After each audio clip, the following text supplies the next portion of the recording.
السلام عليكم ورحمة الله. كيف الحال شباب؟ اليوم في معنا لاند كروزر 2013. السيارة هي مشكلتها انها طافية نهائيا، لا تفتح سويتش، لا تدق سلف ولا تعمل اي حركة.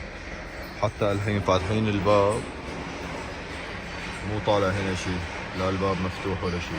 نجي المفتاح نحطه هنا، ايش ما سوينا ولا في اي شي. انوار السقف نشغل ولا شي، هاي تبع المراية ولا شي. فمثل هاي الحالة فرضا، وهنا عنا لمبة سكيورتي، شايفين ان السيارة مقفولة ولا طافية ولا. نجي اول شي نحاول انه نسويه، نشغل الفلاشات تشتغل، ونحاول ندخل على السيارة.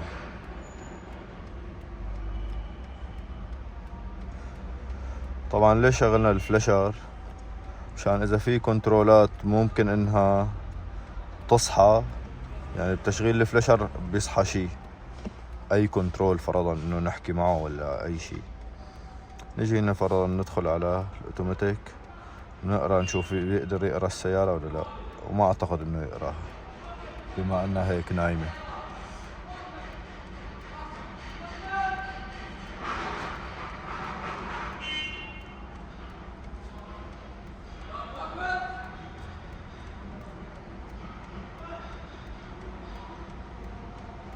مثل ما شايفين شباب، اخذ وقت، فاكيد ما رح يقرا الفين.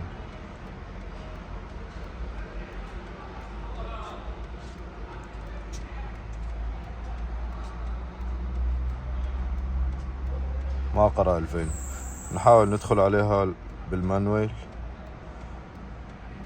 ونشوف اي كنترول نقدر نتواصل معه.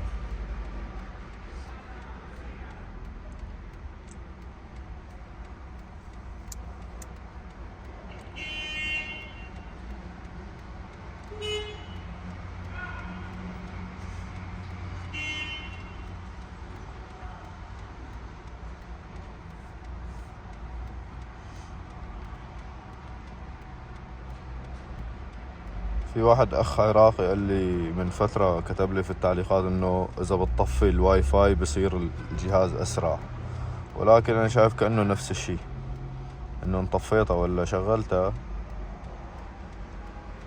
نفس الشي. ندخل على اللاند كروزر، ايش مرقت منها؟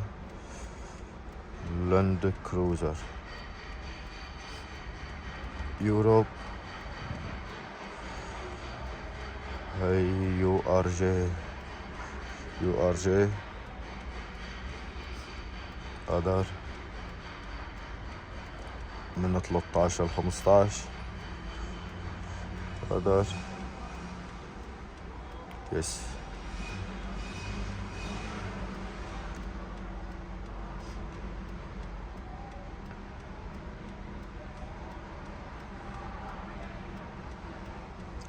طبعا الفلاشر شغالة، مشغله مشان نشوف اذا فينا نتواصل مع اي حدا. ندخل على الدياغنوز، نعمل اوتو سكان لنشوف اي كنترول. يعني يفترض هاي السيارة بهاي الحالة لما تكون هيك طافية، احيانا تجينا مشاكل فيها بالسمارت وهيك، تقدر تتواصل مع ممكن 7 كنترولات وهي طافية بدون ما تفتح سويتش، ممكن على ما اذكر يعني. والان نشوف نحن هل حنقدر. لحد الان ما حكى مع ولا كنترول.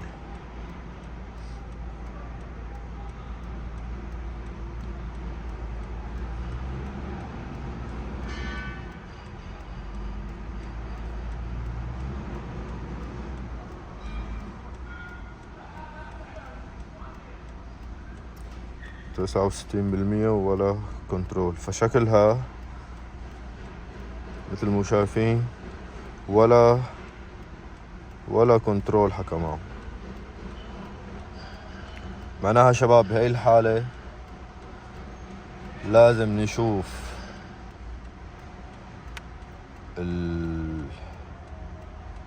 الباور ديسكريبشن تبع السيارة. وبحالة هاي السيارة لأنا طبعا يعني شاغل فيهم دول كتير، فحافظ يعني شو فيهم شو ما فيهم. في بعض السيارات مثلا يكون المسؤول عن تصحاية السيارة فرضا جيت واي، فرضا مثلا السيارات الجي ام سي في عندهم جيت واي. في سيارات مثلا عندك الشيء اسمه سمارت جانكشن بلوك مثل تبعات الهونداي والكيا. في سيارات مثلا البادي كنترول هو المسؤول عن انها تصحى السيارة. فهي السيارة اللي بيصحيها البادي كنترول. فالآن نروح يعني حتى مثل ما شايفين ما في اي اتصال مع اي حدا. فالآن نروح نشوف الوايرنج دياجرام تبع البادي كنترول ونشوف طريقة عمله، وعلى أساسها نجي نشخص ونتابع نشوف الخطوة الفحص اللي بعد هاي الخطوة. فنروح الوايرنج دياجرام ونتابع الفيديو. الآن شباب مثل ما تشوفوا عنا هاي الوايرنج دياجرام تبع البادي كنترول، هي كلها. فبنجي لهنا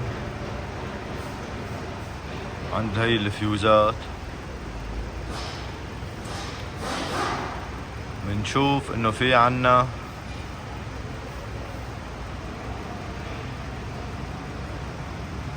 الفيوز هذا الدور نمبر 1، دور 1 فيوز. هذا بيقول لك هوت ات اول تايم، يعني هذا لازم يكون كهرباء بكل جميع الاوقات. وعندنا هذا الاي سي يو اي جي 2 بيقول لك هوت ان اون اور ستارت، يعني هذا ما بيكون في كهرباء الا لما تفتح السويتش او لما تشغل. والاي سي سي فيوز كمان بيقول لك هوت ان اون اور اي سي سي، يعني لازم يكون يا مفتوح السويتش ولا بيكون على الاي سي سي الطاقة الاولى ولا الطاقة الثانية. بنجي هنا كمان عند الدور بيقول لك هوت ات اول تايم، ولكن الفيوزات هي تبع الباب ما فيها انها توقف البادي كنترول. في عنا هاد اللي هو AM2 فيوز، هذا هوت ات اول تايم. اذا بنلحق هاد الفيوز بنلاقي هنا جاي لجنكشن كونكتر، ومن الجنكشن كونكتر طالع، هذا جاي من علبة الفيوز، وهنا طالع لمكانين. بنجي هنا ايش بنلاقي؟ AM2، وهنا عنا ال AM1. هذا شو بيقول لك؟ AM1 و AM2. هدول ال AM1 وال AM2 هدول لازم يكونوا هوت ات اول تايم، يعني شغالين على طول فيهم كهرباء. وهدول يلي بيخلوا البادي كنترول، يعني لما تطفي السيارة وتنام السيارة هن اللي بيخلوه بوضع الاستعداد. فالآن برأيي أنا نشيك هدول الاثنين، أو أول نشوف الفيوز نفسه. الفيوز هذا بغرفة المحرك اسمه AM2 5 أمبير. فنروح نشيك هذا الفيوز نشوفه هل في كهرباء أو لا، وبعدها نشوف ايش حنسوي. يعني اذا كان مثلا هذا الفيوز فيه كهرباء لازم نروح لعند نفس البنات هي اللي هو هنا عنا البن السادس بالفيشة E1، الفيشة E1 اللي هي بالماين بادي، يعني بنفس الكمبيوتر تبع البادي كنترول، الفيشة E1. وعنا هنا ال AM1 ال AM2 عفوا بالفيشة E2. ال E1 وال E2 كمان مثل ما شايفين هون بيقول لك بادي ECU. فنروح اول شيء نشيك الفيوز ونتابع الفيديو. الان شباب مثل ما شايفين نحن هلا بغرفة المحرك. هذا هو ال AM2 5 وهذا هو هنا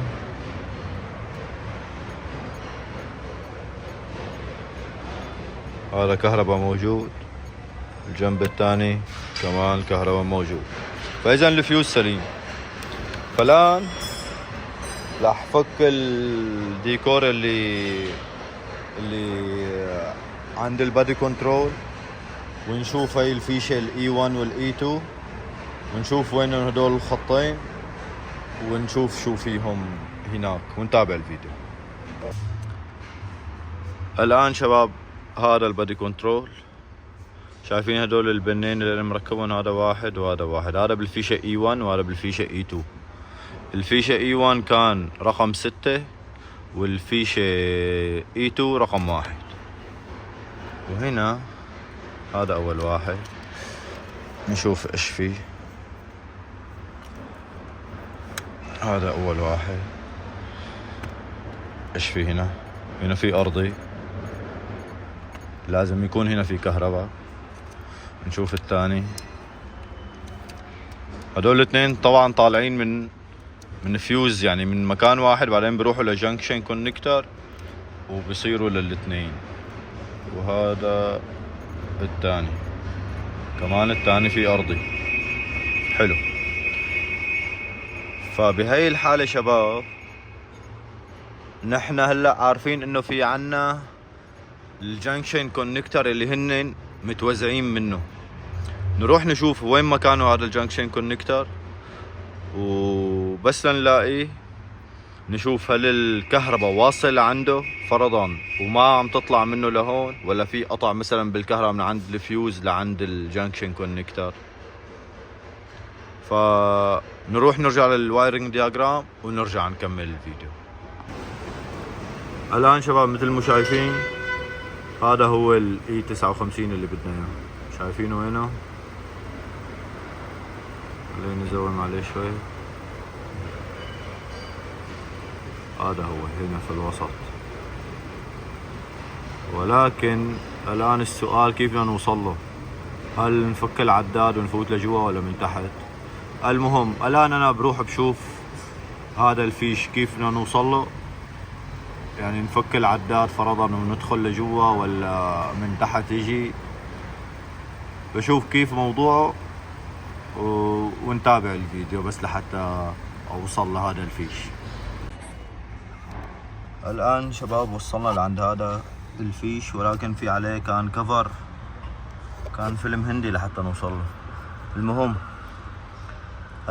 هذا السلك المحطوط عليه البنة واللي فوقه واللي فوقه، هدول المفروض يكون جاي هنا كهرباء من علبة الفيوزات اللي برا، ولكن هنا ما في ولا اي شيء، مو جاي شيء. بدنا نحاول نرجع كمان للوايرنج دياجرام نشوف هل في كونكتر بين هاد والعلبة ولا خط واحد هو ماشي من هون، ونشوف ايش حنسوي. اذا كان مثلا الخط واحد جاي من هون لعند علبة الفيوزات اللي برا، فساعتها بده يكون هذا الخط معناها في قطع. وين القطع الله اعلم. فنشوف هلا اول شيء هل في توصيله بينهم ولا لا.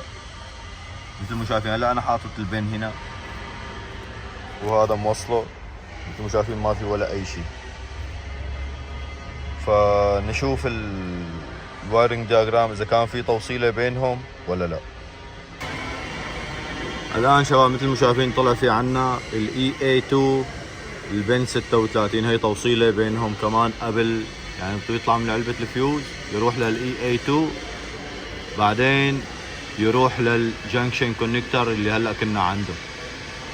فالان بدنا ندور على الاي اي 2 ونشوف البن 36 شو وضعه. فهلا بطلع الاي اي 2 وبنشوفها وين هي وبنتابع. الان شباب الفيشه اي اي 2 هي مثل ما شايفين، شوفوا من هنا مقطوع. نروح هنا لجوا، هنا ورا هي في عنا شايفين كمان هذا السلك الابيض وهنا ليكو هاد كمان شكله متيب منه، نسحبه شايفين ايش طلع.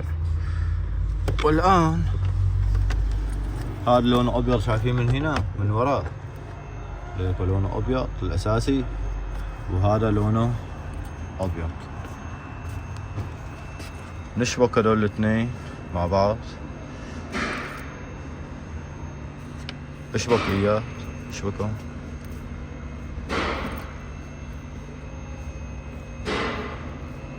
بس ما شبكوا.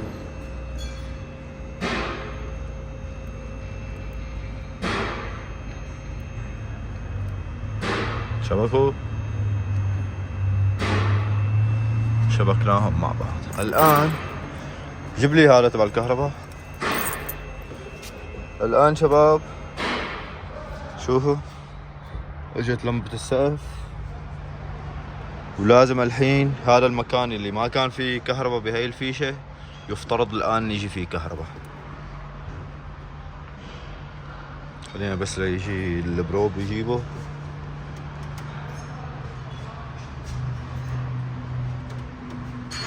جيبه. الآن شباب شوفوا جات الكهرباء هنا.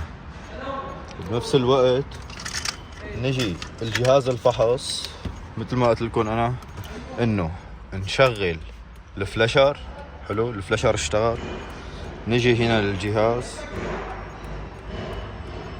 نحط اوتو سكان، لازم يشبك مع حدا. شايفين شبك مع كم هذا بنشوف.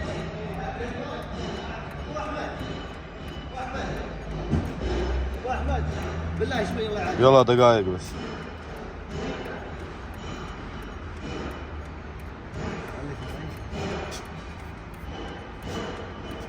مثل ما تشوف شبك كذا كنترول الآن شبك. نشوف بس كم واحد حيشبكوا.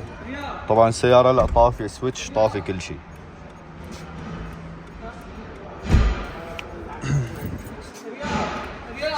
مثل مو شايفين هاي شبكوا معنا 4 كنترولات، 5 6 7. هذا شايفين الباس نو فولت. حلو. الآن نجي ندعس على الفرامل. شوفوا اللمبة جات. شغل السيارة. السيارة اشتغلت. شوفوها كمان شغالة.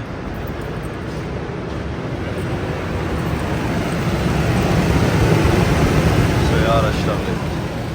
فإذا طلع الخلل عنا بنقص كهرباء على البادي كنترول. إذا عجبكم الفيديو شباب يا ليت تشتركوا بالقناة، واللي عنده أي استفسار ممكن يخليه في التعليقات. شكرا لمشاهدتك للفيديو.